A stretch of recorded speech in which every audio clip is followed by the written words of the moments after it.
Well, that was a ninth inning drama there. What was different that ninth inning? What was it? Did you change a pitcher? What would you attribute to that tonight? Well, their first guy was really good. You got to tip your hat to him. Sebastian Bader's a very good pitcher. Had a great changeup, and we couldn't hit it. We couldn't recognize it. And the other guy came in, got a little wild, and we were able to put up a couple runs. It was a good comeback. That last play in the 10th, when Patrick made that run towards third, was that a mistake on his part? Was that called? No, that's what you call an aggressive mistake. The ball was bunted. When he rounded second, there was nobody at third. Third baseman was way in. Did he field the ball? Yes. Third baseman fielded the ball. He was stuck, and Patrick was running. I thought he might make it. He saw the catcher out of the corner of his eye coming down, and he didn't know if he could beat the catcher down there. And hindsight, if he kept on going, because that's a tough play to throw the ball and tag the guy out.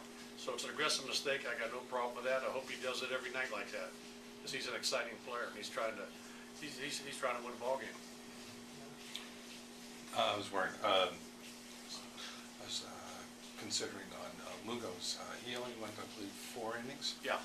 Was there a problem because he was pitching pretty decently? Lugo, he missed all last year with a back injury. And he was real late going into spring training. He is on the back end of the rotation because he's not up to 80 pitches. He's up to 60, 65 pitches. So we don't want to push him. Okay. And that's why he's at the back end of the rotation. He missed the whole year last year. Okay. The year before, he had a pretty good year at Kingsport. So it was a planned piggyback night? Well, it was a plan, him and the bullpen. Okay. And one more line drive off Wynn's foot, and it had been Eddie Rohan pitching. We're short, and that's what happens when you have pitch counts.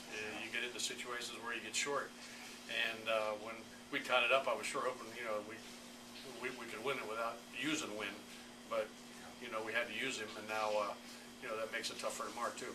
how about the strategy in extra innings? We had 2 bunts in a row in extra innings there. Just going for the tie, or what was the strategy? You mean when who bunted? In the Yanni and then Chiquini. Yeah. When Cicchini bunted, yeah, I'm playing for a tie at home, yeah. And then beyond him, he's a good drag bunter. He showed it tonight. Yeah. And on the flip side, they scored 5 runs, and I got a quiz for you. How many guys got a hit and scored tonight for them? None. None. All None. walks. None. All walks and hit batsmen. So there you go. That tells the story of the whole game. Every guy that walked or got hit by a pitch, they scored. Not one guy got a hit, came around to score. So when that happens, you lose. You lose, and we lost. It was a good comeback. Great at bat by Playa. Beautiful at bat. That's what you're supposed to do. Go the other way. And it was a good at bat. It was a good comeback and all that. But you can't hit people and walk people or throw the ball away. Rich, you've got a pretty high-priced Keystone combination there. That's short and second. Yeah. What are you seeing so far, and what do they need to work on? Obviously everything, but what do they? They've already bonded pretty good. They work a lot together in the afternoons to try to get better on double play and knowing one another, just knowing things in the infield, where they're going to play, who's covering, who's holding the guy on. It's a pretty good combination to have. They both have real high ceilings, and we're very fortunate to have them.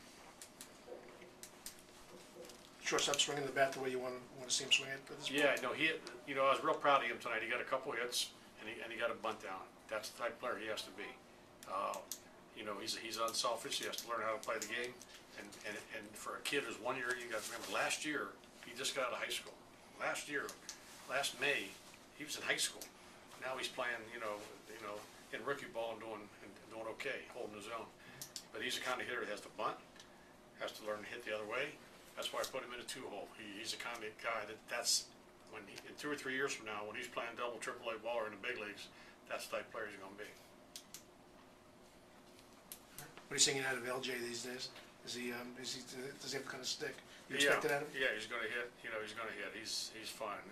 LJ's way ahead of the game as far as knowing how to play the game, and just let him play. We work a lot on defense, a lot with him, because he knows that's one of his weaknesses. It's not as good as his bat, and he realizes that, and he works at it every day. So he'll be fine. Early 5 games into the season, How do you evaluate their early direction? I'm happy they're learning how to play together. We've never had a lot of speed here in my 3 years, and we got some speed this year. We got some guys that can steal bases, run, and they're exciting to watch. I mean, they're fun to watch, and I think they're going to be fine. You know, if the pitching holds up, I think they're going to be fine.